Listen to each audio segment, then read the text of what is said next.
Graça e paz a todos. Hoje eu percebi o quanto eu sou inteligente. Eu sou muito inteligente, meu Deus. Eu tenho amigos assim que são especiais demais, né? A ligação de parentesco, Eduardo e Nani, mas mais do que isso, amizade. Então eu louvo a Deus pelas pessoas que me cercam. Gente como o pastor Erich e a irmã Eliane, né? Não preciso falar muita coisa. Um gentleman, né? Uma verdadeira inspiração, um casamento maravilhoso, e vocês me inspiram. Quando eu crescer, eu quero ficar como vocês, assim, né? Pastor Júnior e a Lu, né? Amigos de longa data. Então, a inteligência de um homem consiste na abundância dos amigos que tem, né? Amigos que são referenciais, amigos que estão junto com a gente quando a gente precisa chorar, não é? Quando a gente precisa descansar, né? Quando eu preciso dar uma descansadinha, eu vou para Itapema.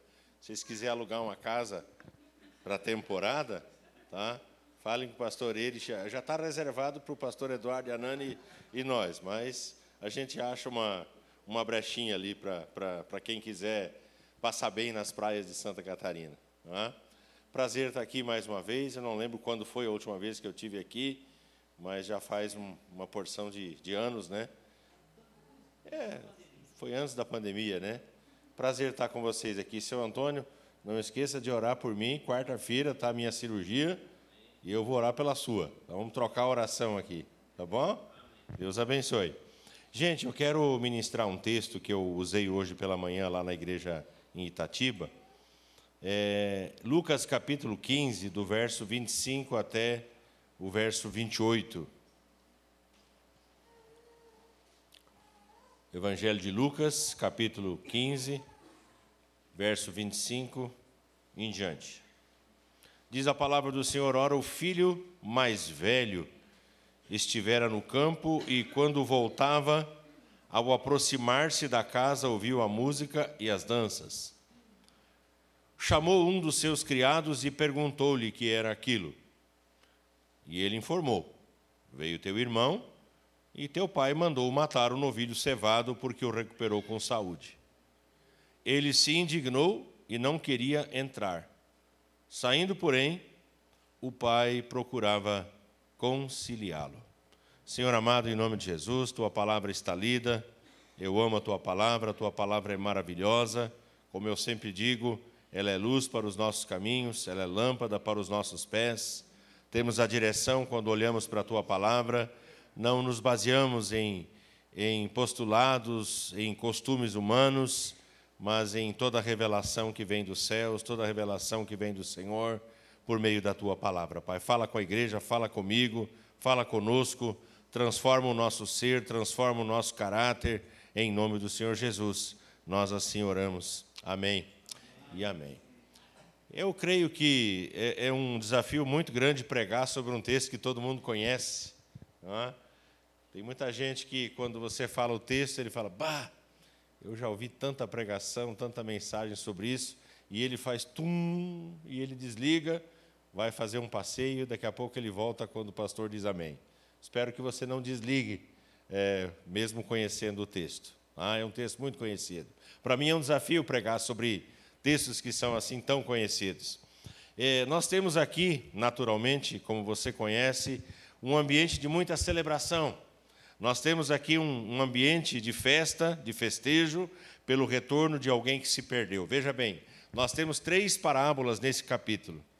Uma parábola que conta que uma ovelha se perdeu, talvez tenha se perdido por descuido, talvez tenha se perdido por ter tomado um caminho errôneo, e o pastor então deixou aquelas ovelhas na sua segurança e foi em busca daquela que se perdeu. O pastor fez isso.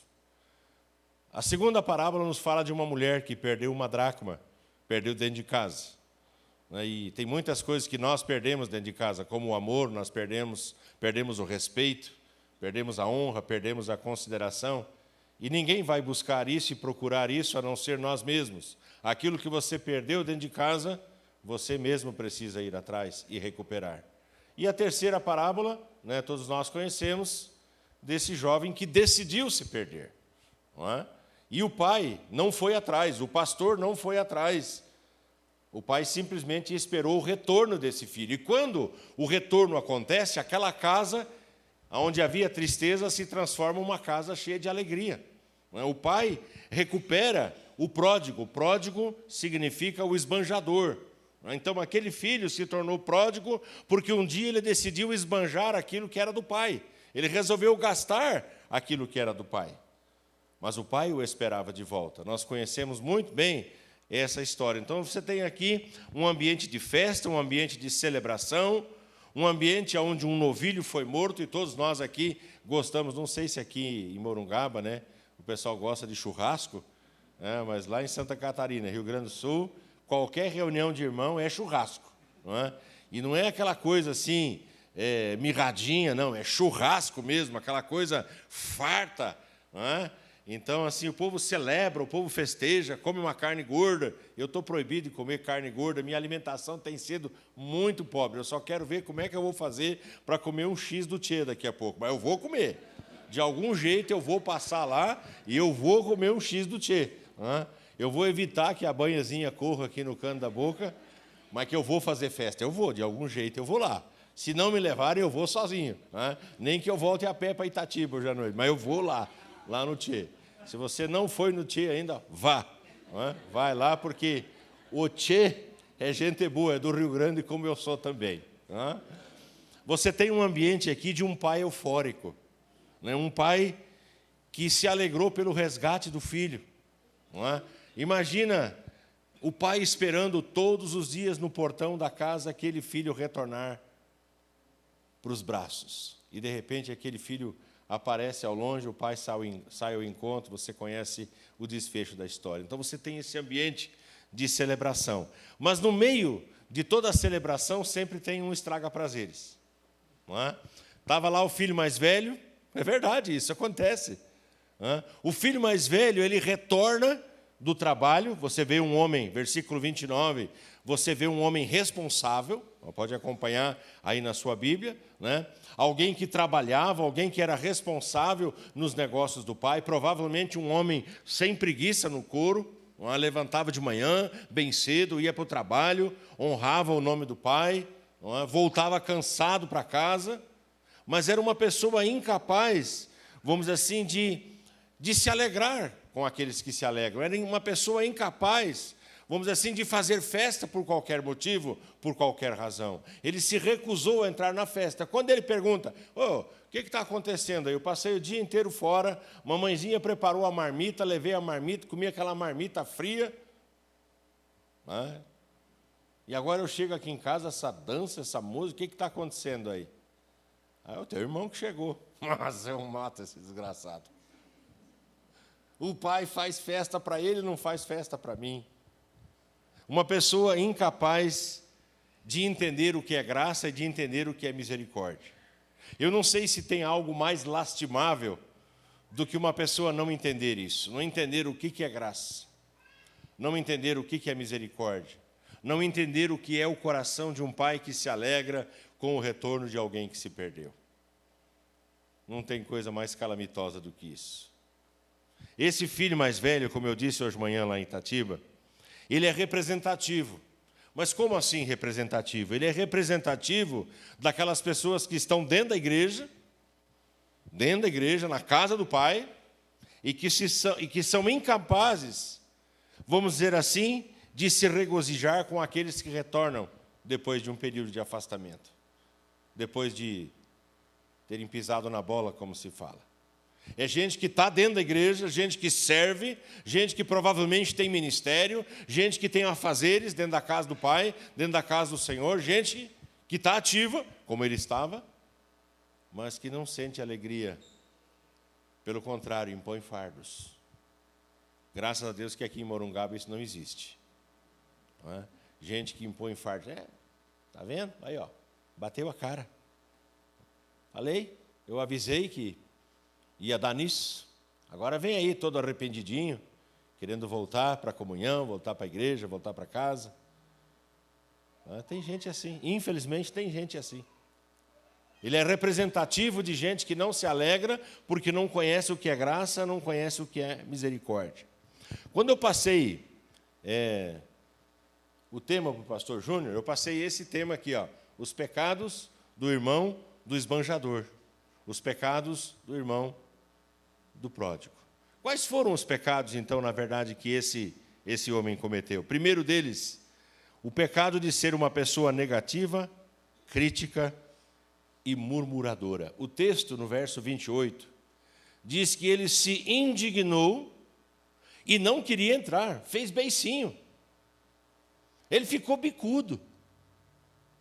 Sei lá aquele beição, eu não entro, eu não vou participar dessa festa. E eu não quero celebrar a volta do meu irmão, estava tão bom sem ele aqui. O texto diz que ele se indignou. E o verbo, no texto original grego, é orgizomai. Orgizomai tem uma palavrinha chamada orgé, que lá no capítulo 4 de Efésios, quando fala que nós não devemos entristecer o Espírito Santo de Deus, apresenta uma série de práticas que entristecem, como a amargura, e outros que são mencionados ali, a raiva e a ira. Ué, mas não é a mesma coisa? Não. Uma é kraugué e a outra é orgué. O que é isso, pastor? É aquela raiva que ela vem, ela entra e se instala. Ela entra e ela fica.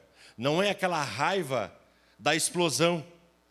Que aqui isso não acontece, mas eu vou usar o exemplo só. Você está no trânsito ali, muito lindo, muito maravilhoso, né? Tranquilo, escutando aquele louvor, né? Bacana, de repente o camarada vem e te dá uma fechada, você olha para o cara, oh, abençoado de Jesus. Não é? É assim que você faz, né? É assim que eu faço. Não é? A gente não xinga, a gente não fica com raiva, a gente não fica bravo, a gente abençoa o camarada, né? A gente vinha vindo para cá, né, e pastor Eires muito assim, concentrado. Aliás, eu nunca vi uma pessoa tão regrada para dirigir como o pastor Eires, verdade. Nunca vi. Nunca na minha vida eu vi um homem tão regrado para dirigir como ele. E tinha uma senhorinha com a gente, que não era a irmã Eliane, mas uma senhorinha que vivia falando no carro. Ora, pois, desvia o buraco à esquerda. Era uma portuguesa, uma brincadeira. E aquela mulher, ela falava, olha, na pista tem um carro parado, na pista. Verdade, falava isso. E o pastor Eires dirigindo ali, eu escutei aquela voz, ele também escutou, um carro parado à pista a 180 metros. E ele, eu não estou vendo carro nenhum. Foi ou não foi? O carro estava parado desse lado aqui, em vez de sair para a contramão, ali no Rodoanel, e aí, naturalmente, nessa hora, o louvor brota, né? Ele vem e a gente fala, meu Deus, mas esse cara parece um camelo parado na estrada. Essa ira, ela não é pecado, olha só o que eu vou dizer, ela não é pecado se você tratar ela durante o dia. Irai-vos e não pequeis, não se ponha o sol sobre a vossa ira. Isso é kraugué, aquela ira que dá aquela explosão que você xinga dentro de casa, mas depois você fala, o Espírito Santo vem e ministra o coração, você fala, não foi legal o que eu fiz. E aí você se arrepende e Deus perdoa. Mas tem aquela ira, que é essa aqui, do filho mais velho, que ela vem e ela se instala, ela fica lá dentro. É uma ira sutil que ela vai crescendo e a Bíblia chama de raiz de amargura. É aquela pessoa coicenta, birrenta, aquela pessoa intragável, aquela pessoa que não se alega com nada, pode acontecer o que for, ela, né? Você dá bom dia para ela, mas bom dia por quê? Você dá a paz do Senhor para ela, mas paz do Senhor para quê? Entende o que eu estou falando aqui? Eu brinquei hoje de manhã lá na igreja falando que é aquela ira que ela encontra uma cadeira de balanço. Aquele irmão que fez aquela cadeira de balanço para mim está aqui na igreja, não? Não está? Um tempo atrás, né, um irmão aqui, que eu não sei o nome, Albino, fez uma cadeira de balanço. E essa cadeira de balanço ela ficou aqui em Morungaba por uns 2 anos, acho. Um dia o pastor Júnior vai com a Adelaide. Quem não sabe quem é a Adelaide, é a caminhonete dele, né? E ele leva essa cadeira lá para Santa Catarina. Essa cadeira foi parar no meu sítio, onde eu tenho uma varanda. O pastor Eduardo estava lá esse dia, viu? Minha maior satisfação é chegar direto, pegar minha cuia de chimarrão, e aí sentar na minha cadeira de balanço. Lá eu fico lá. Fico lá. Eu não quero mais sair dali, pode cair o mundo, eu estou tranquilo. E é assim que eu imagino essa danadinha, vamos dizer assim, dessa ira sutil que ela vem e encontra uma cadeira de balanço e fala, daqui eu não saio mais. Indignou-se. Ficou cheio de indignação, ficou cheio de raiva. O que nos leva a falar o que nós não devemos, a pensar o que nós não precisamos, a nos portar como jamais deveríamos nos portar. Então esse homem, ele se torna representativo de gente que muitas vezes está dentro da igreja, mas acaba se tornando um murmurador por excelência. Eu digo que aquela pessoa irada, ela não comunga das alegrias da família. Gente que não se alegra pelas pequenas conquistas que acontecem dentro de casa. Gente que não celebra quando um filho conquista, quando um filho passa, quando alguma coisa maravilhosa acontece. O irado é assim. Está sempre de beiço caído, criando um mal-estar, um mau ambiente. Não é? O zangado, ele murmura de tudo. Nós hoje, se nós formos olhar, nós somos uma geração negativa. Uma geração que aprendeu a reclamar e a murmurar de tudo. É ou não é verdade? Paulo, o apóstolo, escrevendo aos Filipenses, capítulo 4, no verso 11, ele disse uma frase mais ou menos assim, eu aprendi a viver contente em toda, e eu na minha profundidade digo que toda é toda, em toda e qualquer também, sendo profundo aqui hoje à noite, é qualquer. Eu aprendi a viver contente, alegre, feliz, satisfeito, em toda e qualquer situação. Acima ele diz, eu tanto sei estar na fartura, como na falta, né? Eu tenho ampla suficiência em todas as coisas. Tudo posso naquele que me fortalece. Tudo posso. Eu posso estar bem, como posso estar mal. Eu posso estar com a minha vesícula cheia de pedras próxima a arrebentar, mas eu posso estar muito bem também. Em todos os momentos Deus está comigo. Deus me fortalece, Deus te fortalece. Eu aprendi. É um aprendizado. Nós não nascemos contentes. Nós aprendemos, nós nos tornamos contentes. Eu aprendi a viver contente. Paulo estava, quando ele escreveu essa epístola, aparece várias vezes, alegrei-me, alegrem-se, alegrai-vos. Sempre aparece isso. Mas ele estava numa situação não confortável, ele estava numa situação de prisão, ele estava preso, ele estava privado da sua liberdade, estava num calabouço, amarrado a um soldado romano, algemado a um soldado romano, terceiro degrau, segundo os estudiosos, abaixo, as pessoas desciam as escadarias, e lá embaixo Paulo estava. O primeiro lá em cima fazia as suas necessidades, tudo vinha escorrendo para baixo.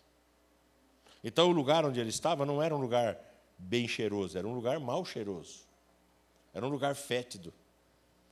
Não era um lugar para um apóstolo, não era um lugar para um filho de Deus, mas ele estava lá por causa do Evangelho. As consequências de pregar o Evangelho com radicalidade o levaram para aquele lugar. E lá naquele lugar, olhando para aquele soldado que estava ao lado dele, ele escreveu, aprendi a viver contente. Em toda e qualquer situação. É um aprendizado. É um aprendizado. Todos os dias nós temos uma lição da parte do Pai, nos ensinando a sermos contentes. Hoje de manhã eu falei sobre o que é prosperidade. Prosperidade é você abrir o seu armário pela manhã, antes de você sair para o trabalho, e você perceber que você tem mais do que uma camisa lá dentro. E eu tenho certeza que a maioria de vocês tem mais do que uma. Esses dias eu fui contar quantas eu tenho. 38 camisas. 38, e eu sempre uso as mesmas. Eu falei para a Lízia assim, amor, quando eu voltar de São Paulo, eu prometo para você que nós vamos fazer uma limpa aqui nesse armário. Eu vou dar uma parte dessas minhas camisas, porque eu não vou usar mesmo. Então, quando eu olho para isso, eu falo assim, mas como eu sou próspero, eu tenho tanta camisa. Eu tenho casaco lá, casacos, que eu nunca usei na vida, nunca usei, mas está lá dentro do armário, não sei para que ele está lá. Tem um casaco, Nani, que eu herdei do vô. O vô já morreu quantos anos, não sei.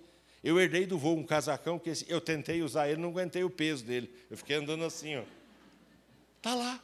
Eu sou próspero, eu tenho blusa, eu tenho casaco, eu tenho calça, eu tenho tudo lá. Eu sou tão próspero que eu faço 3 refeições por dia e ainda faço uma boquinha antes de dormir de noite.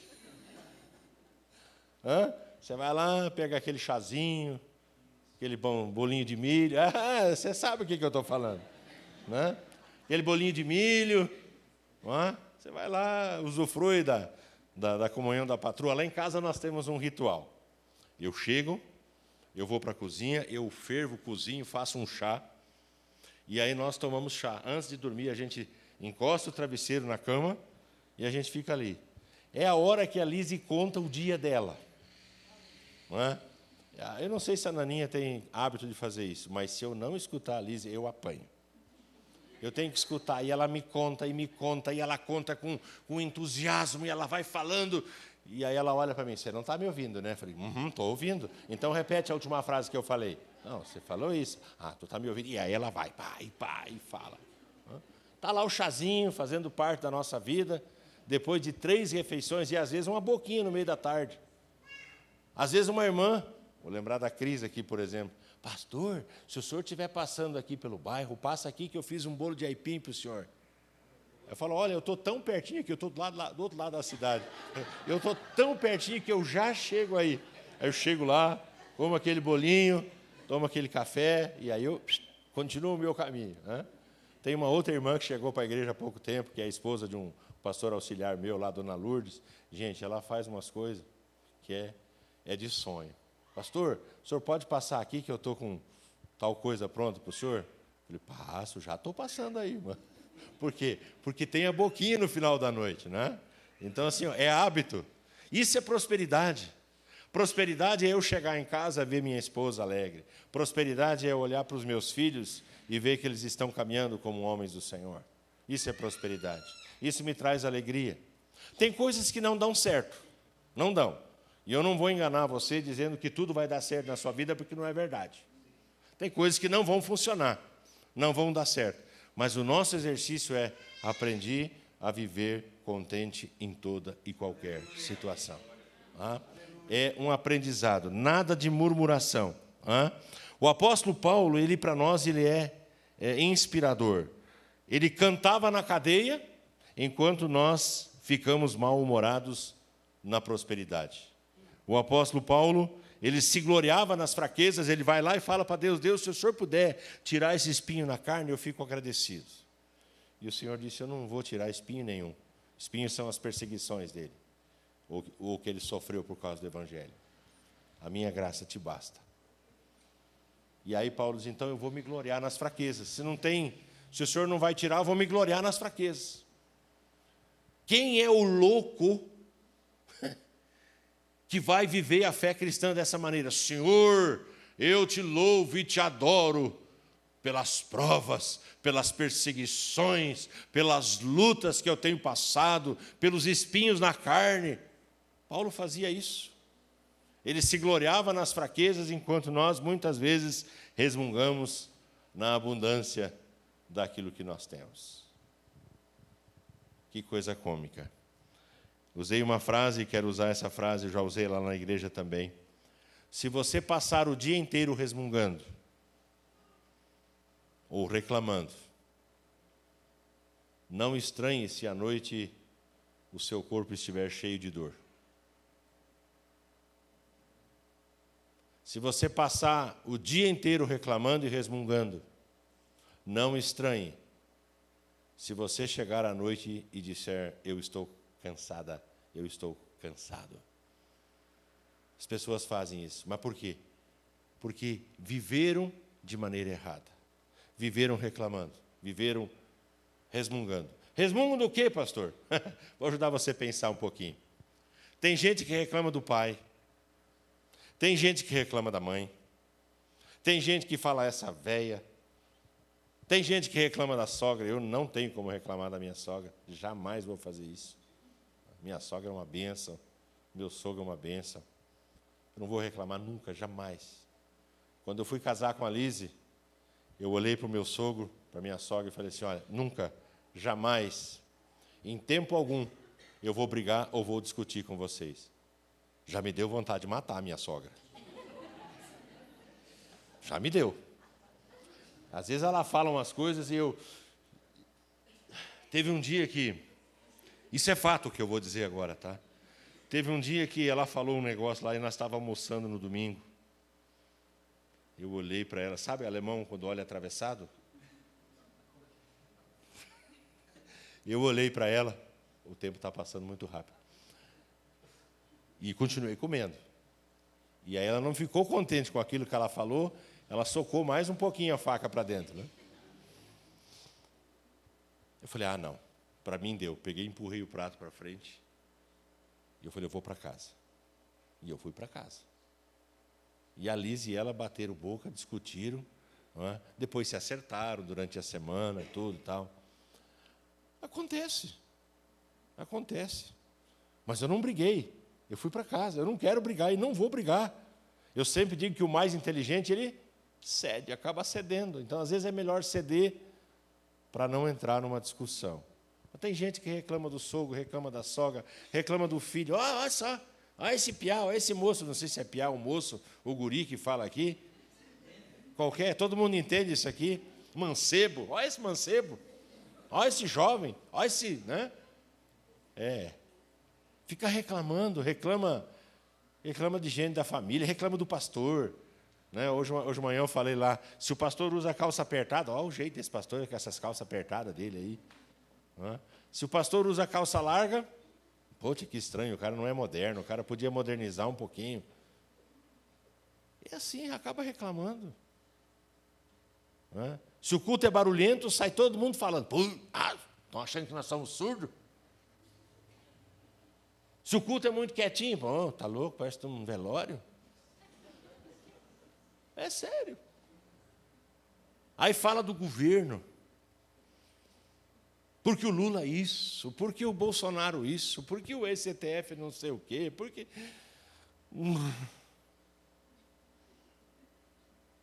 Eu tenho um menino que eu estudei com ele, quando eu fiz o 2º grau, e até hoje eu sou o pastor dele.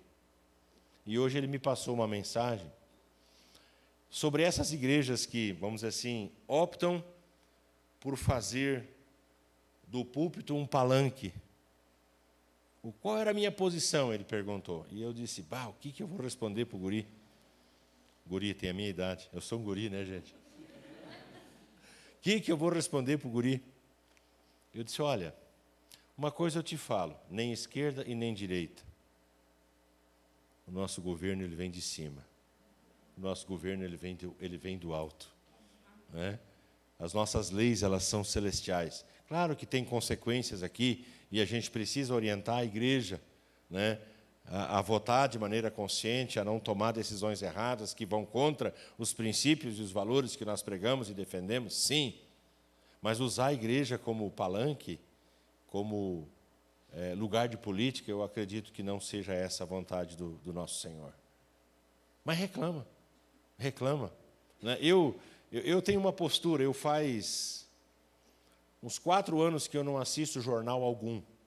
Todo mundo fala, mas tu é um louco. Não, eu tenho celular, se eu quiser saber alguma notícia, eu dou uma olhadinha ali. Por que eu fiz isso? Porque eu ficava contaminado.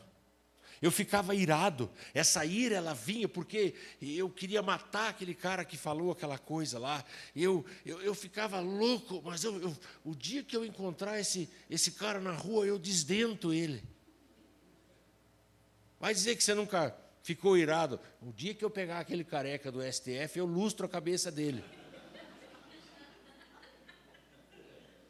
Não é? É isso, começa a mexer aqui dentro e vai fazendo a gente reclamar, a gente murmurar. E a gente não precisa murmurar, a gente não deve murmurar, seja do governo, seja da temperatura. Vai entender, lagiano. Ai, frio demais. -6 é frio? -6 estava lá esses dias, agora estava nevando. Minha esposa passou filme lá, da neve caindo lá. É muito frio. Aí o sol vem o sol bonito. É muito calor. Vai entender. Ou é frio, ou é calor, reclama disso, reclama daquilo. Não é?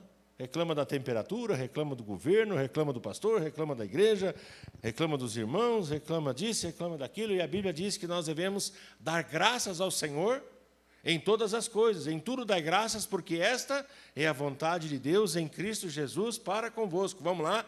Em tudo, vamos lá. Em tudo dai graças, porque esta é a vontade de Deus em Cristo Jesus, o nosso Senhor. Fala para o seu irmão, você precisa dar graça em vez de reclamar. Hã? Precisa dar graça ao invés de reclamar. O segundo pecado que esse moço cometeu foi o de ser uma pessoa ofendida por qualquer motivo. No verso 29 e no verso 30, que nós não lemos, diz assim, ó: mas ele respondeu ao seu pai: há tantos anos que eu te sirvo sem jamais transgredir uma ordem tua, e nunca me deste um cabrito sequer para alegrar-me com os meus amigos. Vindo, porém, este teu filho, que desperdiçou os teus bens com meretrizes, tu mandaste matar para ele o novilho cevado. Falou que serve ao pai, sem transgredir uma lei, não é? E o pai: o senhor não me dá nenhum cabritinho para eu comer com os meus amigos. Uma pessoa que se sentia ofendida por qualquer motivo, disse: esse teu filho, como se não fosse irmão dele. Esse teu filho aí, esse teu filhinho do coração, esse teu queridinho. Como se o pai tivesse alguma predileção. Então, uma pessoa ofendida, gente, presta atenção nessas 4 coisas que eu vou dizer para você. Uma pessoa ofendida, ela se torna uma murmuradora em tempos de festa. Nós estamos vivendo um tempo de festa e de celebração por tudo aquilo que o Pai está fazendo, por tudo aquilo que Deus está criando e fazendo no meio do seu povo, no meio da sua igreja. Mas o ofendidinho, ele se torna um murmurador em tempo de festa. Enquanto a casa está celebrando, enquanto a casa está fazendo festa, ele está beiçado lá no canto, dizendo: esses crentes loucos aí, por que estão dançando e pulando desse jeito? É o ofendidinho. Ele se torna um murmurador em tempos de festa. Segunda coisa, ele exagera na justiça própria. Ele fala: tantos anos que eu te sirvo, olha, eu faço tudo correto, eu faço tudo certo. Ele disse assim: eu não transgrido uma lei, um mandamento. Isso é excesso de justiça própria. Por quê? Qual é a pessoa que não erra? Qual é a pessoa que não falha? Qual é a pessoa que não transgride? Mas a sua ofensa faz dele uma pessoa que exagera no seu senso de justiça. Eu sou bom. Eu faço tudo certo, eu não transgrido o mandamento. Terceira coisa, ele gera um espírito de autocomiseração. Sentir pena de si mesmo. Isso é autocomiseração. É aquela pessoa que faz de tudo para chamar atenção para si. Conhece gente assim? Não levanta a mão, pelo amor de Deus. Gente que entra na igreja, na casa do Senhor, e ele já dá um jeito de chamar atenção. Ele fecha a cara. Daqui a pouco vão olhar para mim. Daqui a pouco alguém vai chegar e vai dizer: irmã, estou vendo que você está com um problema, posso orar com você? Pode, que luta que tem lá em casa. Faz tudo para chamar atenção para si. Aí na outra semana você acha assim: não, ela vem no fogo, ela vem no poder. E ela vem lá de novo, se arrastando. Será que alguém está me vendo? Será que alguém está vendo como eu sou coitadinha? Isso não existe aqui nessa igreja, graças a Deus. Diga graças a Deus, irmão. Graças a Deus que ninguém dá trabalho para o pastor Júnior dessa maneira. Senso de autocomiseração, espírito de autocomiseração. E a quarta coisa, essa pessoa ofendida, ela esquece tudo o que ela tem como filho do pai. O pai disse: tudo que é meu é teu, filho. Não, mas ele concentra onde? Ele concentra no irmão que veio. Ele esquece que o pai é doador de todas as coisas. Ele esquece que o pai tem presentes para dar. Ele esquece que o pai tem herança para dar. Ele esquece isso. Porque ele está focado demais no outro. Ele está focado demais naquela ira que veio, sentou na cadeira de balanço e não quer mais ir embora. Olha os pecados que esse homem cometeu. Terceira e última coisa, o pecado que ele cometeu é o pecado de ter um coração sem compaixão. Versículo 30 diz: vindo, porém, esse teu filho, que desperdiçou os seus bens com meretrizes, tu mandaste matar para ele o novilho cevado. Uma pessoa indiferente, uma pessoa sem compaixão. Ele não teve compaixão quando aquele filho, ou melhor, quando o irmão dele decidiu ir embora. Você não vê nenhum esboço. Você não vê nenhuma tentativa de sequer ele olhar para o irmão e dizer: então, vai em paz, irmão. Se você escolheu essa vida, vai, Deus te abençoe. Ou vá para o diabo que te carregue. Né? Que é o que eu imagino que ele faria por causa do seu coração. Alguém sem compaixão. Aquele irmão talvez parasse no portão e dissesse: tomara que se estrupie. Tomara que ele se arrebente. Tomara que ele volte aqui se arrastando, ou nem volte aqui para casa. O quê? Estou sendo rude demais?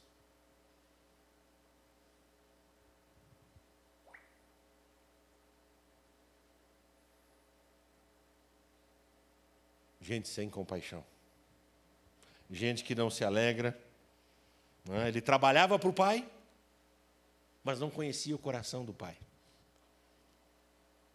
Fazia o que o pai mandava, obedecia às suas leis, obedecia às suas regras, mas era incapaz de celebrar.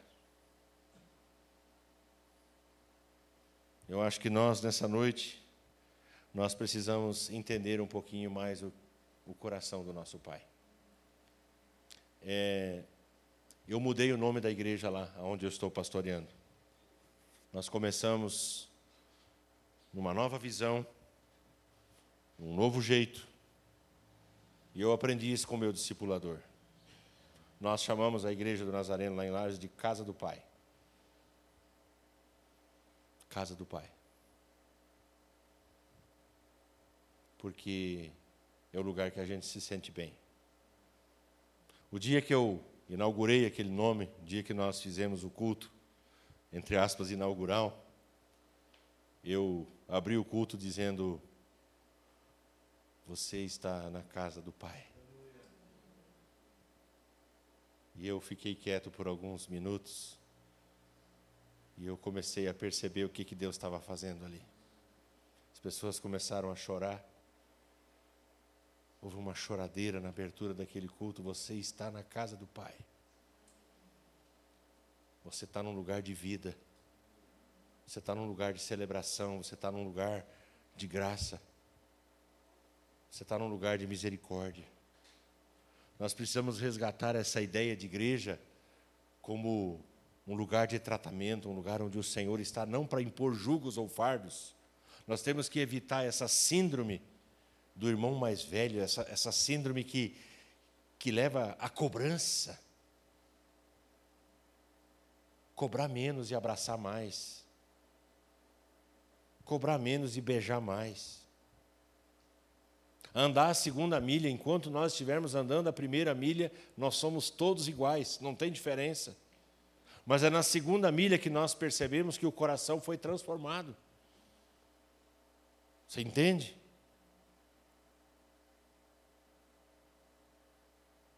Quanto nós nos alegramos com aqueles que voltam à casa do Senhor.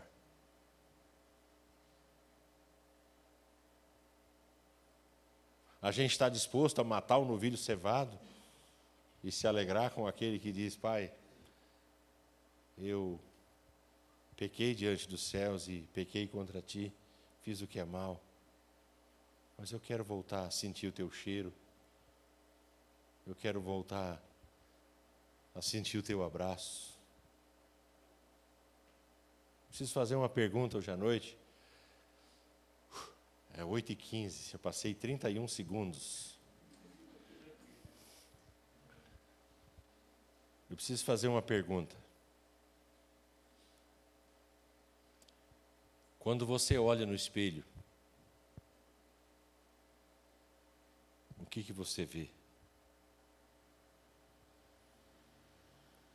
Quando você olha no espelho, você vê o rosto do irmão mais velho?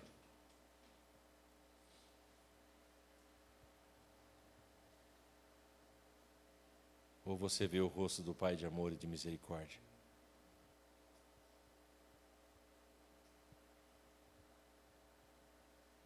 Com quem a gente se parece mais?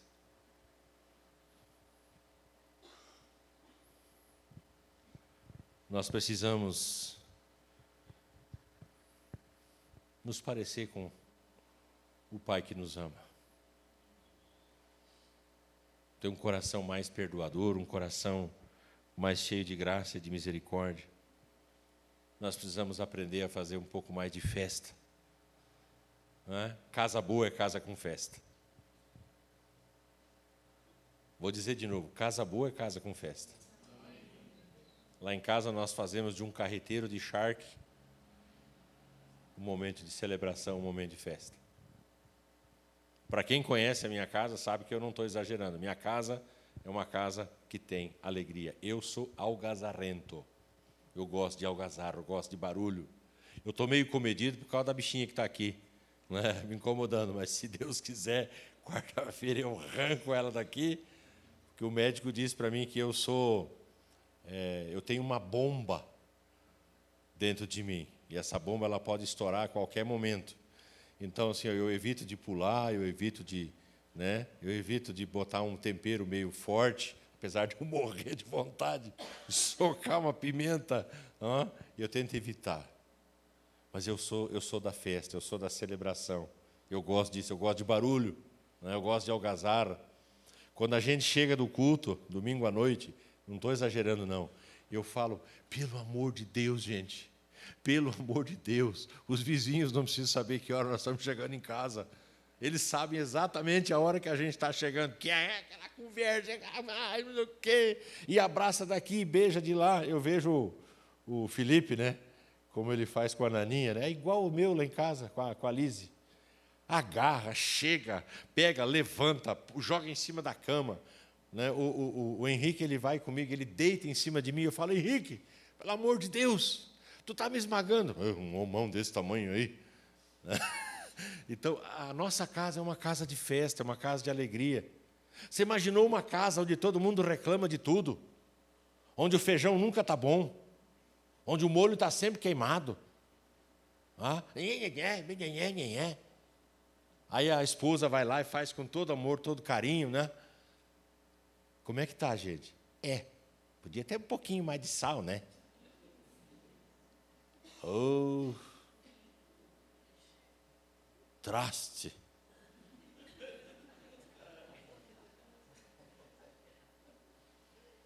Júnior, você não tem coragem de falar as coisas que eu falo, né? Um homem tão cheio de amor assim. Eu garanto que se ele fosse o Júnior, esse é o pastor Júnior, tá?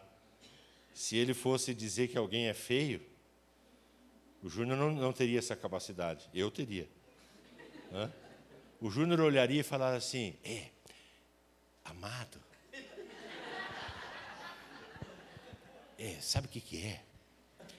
É que por verificação empírica, eu percebo, tá, mas fique tranquilo, tá? Eu só percebo. Eu estou exagerando, não? Não, né? Ele louco de vontade de dizer, se tu é feio. Mas o amor, a educação dele é tão grande que ele vai floreando e a gente fala uma vez, homem. Eu imagino ele chegando perto da Lu e querendo assim, sabe? Ô Lu,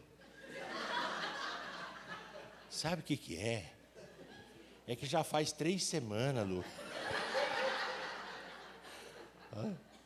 É o Júnior. E aí ele diz assim, olha, por verificação empírica, eu percebo que você é uma pessoa desprovida de beleza. Ó, ele fez todo esse floreio para dizer, você é feio. Por que eu estou falando isso? Eu não sei. Não sei mesmo por que eu estou falando isso. Ah, não, é por causa da alegria, né? A gente tem que celebrar mais, a gente tem que se alegrar mais, dar mais risada junto. Você quer ver o dia que nós fomos tirar férias junto? Ó, já passou da hora, tá? Nós fomos tirar férias junto e eu dormi na cozinha, num colchão. Eu, a Lise, não sei se tinha mais alguém junto, eles ficaram no quarto. Não estou exagerando, tá? Eu exagero um pouquinho, mas dessa vez não estou exagerando. Eu deitado assim, de barriga para cima. Aí eu abri o olho, tinha um rosto a 4 centímetros do meu. Pô, você acorda de manhã, você está com aquele bafo. É ou não é verdade? Você não escovou o dente, está aquele...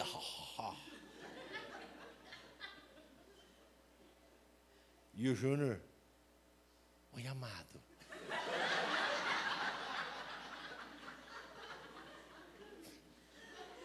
E eu segurando, né?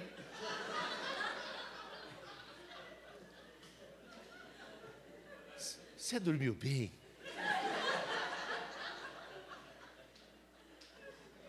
E eu, louco de vontade que ele saísse de uma vez, né? Não, tudo bem, tudo certo, tudo legal. É o amor em pessoa. É o amor em pessoa, é a gentileza. E eu acho que falta isso para nós, falta esse carinho, falta mais esse aconchego nos braços do Pai.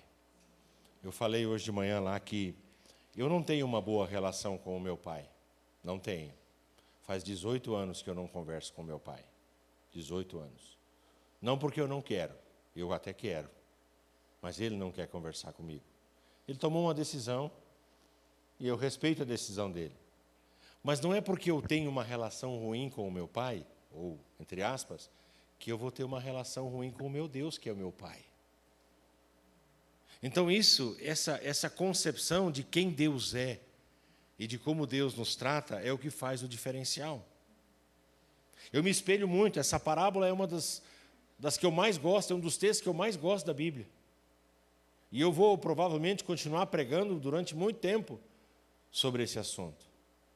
Porque eu descobri o coração do Pai, eu descobri o coração de um Deus que me ama. Esse Deus eu quero servir, esse Deus eu quero honrar. É dessa maneira que eu quero viver. Eu não quero me espelhar nesse irmão mais velho, eu não quero ser assim, não quero. Eu me nego a ser assim.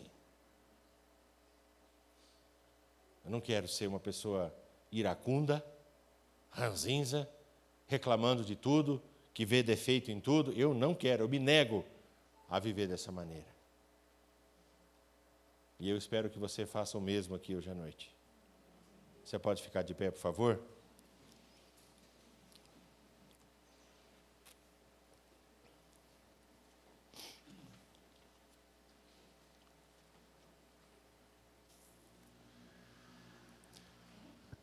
Alguém aqui tem algum problema nessa área da amargura? Alguém aqui tem algum problema de rancor, de raiva? Alguém aqui tem essa mania de reclamar, de murmurar? Eu quero declarar que é uma noite de cura sobre nós. Eu não quero encerrar essa minha mensagem sem dar a chance a você de recomeçar. Dar a chance de esquecer essas coisas ruins e de celebrar um pouquinho mais com o coração do Pai. Se você precisar de um renovo na sua vida hoje à noite, eu quero convidar você a vir aqui no altar para nós orarmos juntos. Eu quero terminar orando com você. Não é para expor, tá, gente? Não é para expor ninguém. Acabei de pregar, hein? cara vem e vai para o altar, o outro vai dizer assim, sabia que ele era um poço de murmuração. Pronto, você já pecou, você já errou. Então vamos entender o que Deus está fazendo aqui na nossa vida, vamos entender o propósito da noite, não é? Vamos entender isso. Você precisa de cura como eu? Você precisa de restauração? Vem aqui, vamos orar junto. Eu vou pedir o pastor Iris, o pastor Eduardo e o pastor Júnior, tem mais algum pastor aqui? O pastor Flávio, né? Para a gente poder orar com os nossos irmãos queridos. Podemos orar com vocês? Vai vir todo mundo ou vamos ficar assim mesmo? Ou não vem ninguém? Quem é o primeiro? Ouvi um pregador lá, né, o pastor Eduardo lá. Quem é o primeiro? Quem é o primeiro que vem? Aí, irmão, você é um cara corajoso, hein? Meu Deus do céu. Você fica livre de tudo isso aí. Tenho certeza, né, irmã querida? Mais alguém? Mais alguém? Vamos orar? Nós vamos orar? Mais alguém? Isso, pastora Márcia. Faz favor de me ajudar, que eu sou meio truculento, sabe? Obrigado, irmã. Pode chegar mais perto aqui. Né? Pode chegar mais perto.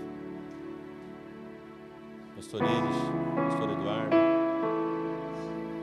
Mais alguém quer chegar? Precisa de um conserto, talvez tenha uma relação ruim com o seu pai aqui na terra também. E precisa entender o coração de um Deus de amor.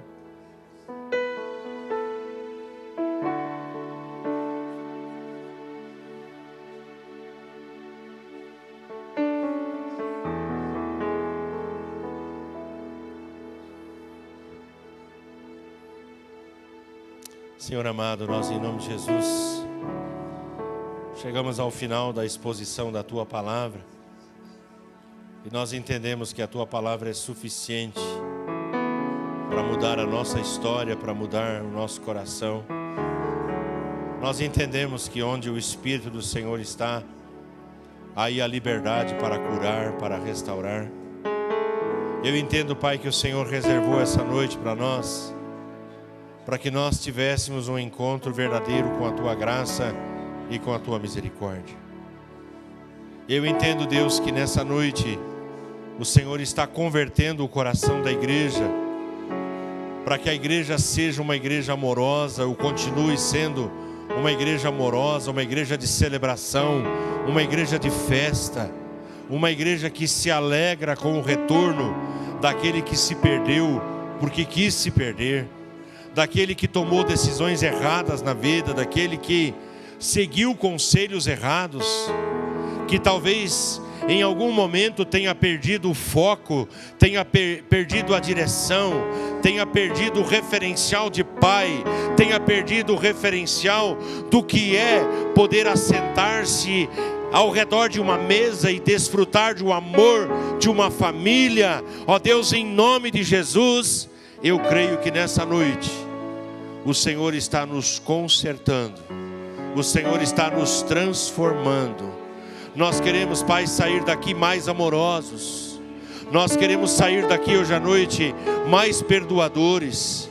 Nós queremos sair daqui, Deus, dispostos a caminhar com essas pessoas que foram machucadas, que foram feridas. Em algum momento da sua vida, elas foram feridas. E nós somos todos cheios do Teu amor e da Tua misericórdia. A Tua palavra nos atesta, e eu creio nela, que o amor do Senhor é derramado em nossos corações pelo Espírito Santo que nos foi outorgado. Eu creio que nessa noite o Senhor está nos enchendo com esse amor.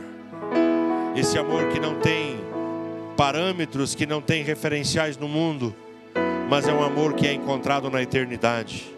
Só existe na eternidade, mas que por uma razão que o Senhor bem conhece, esse amor ele é derramado em nossos corações. Obrigado pelo Teu amor, obrigado pelo conserto, obrigado, Pai, por todos aqueles que nessa noite tomaram a decisão de viver sem amargura, de viver sem ressentimento, de não dar à ira ou à raiva a cadeira de balanço. Nós queremos dizer nessa noite que a ira ela não é bem-vinda. ela não é bem-vinda à nossa casa. Nós queremos dizer que a reclamação, que a murmuração, ela não é bem-vinda à nossa casa, ela não é bem-vinda na igreja, ela não é bem-vinda na nossa vida, não é bem-vinda. Nós não queremos isso. Nós queremos que as pessoas nos conheçam pelo amor de Jesus em nós. Ajuda-nos, Pai, a fazer mais festa, a nos alegrar com as pequenas e as grandes vitórias que o Senhor nos dá no nosso dia a dia. Eu oro, Deus, para que esta igreja continue sendo uma igreja de amor, para que esta igreja continue sendo uma igreja acolhedora, onde a graça do Senhor seja abundante, aonde as pessoas chegando se sintam bem e não tenham vontade de partir, não tenham vontade de ir embora, mas sejam acolhidas em amor. Nós declaramos profeticamente, Pai, profeticamente nós declaramos, Deus, esse tempo chegando sobre a tua casa, Pai. Alegra o coração do pastor Júnior, Senhor. Renova o seu ânimo, renova as suas forças, Pai, em nome de Jesus. Em nome de Jesus, que ele seja honrado, valoroso à frente da tua igreja, à frente deste rebanho que o Senhor deu para cuidar e para pastorear, Senhor. Em nome de Jesus. Obrigado pelos valentes que estão ao seu lado. Obrigado por aqueles que não desistem de gente, que continuam amando gente. Obrigado, Pai, por aquilo que o Senhor está construindo na nossa vida nessa noite, Senhor.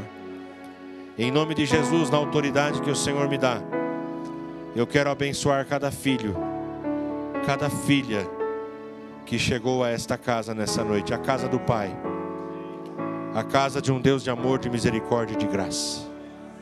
Em nome do Senhor Jesus, nós assim oramos e nós agradecemos. Amém e amém, Senhor. Glória a Deus.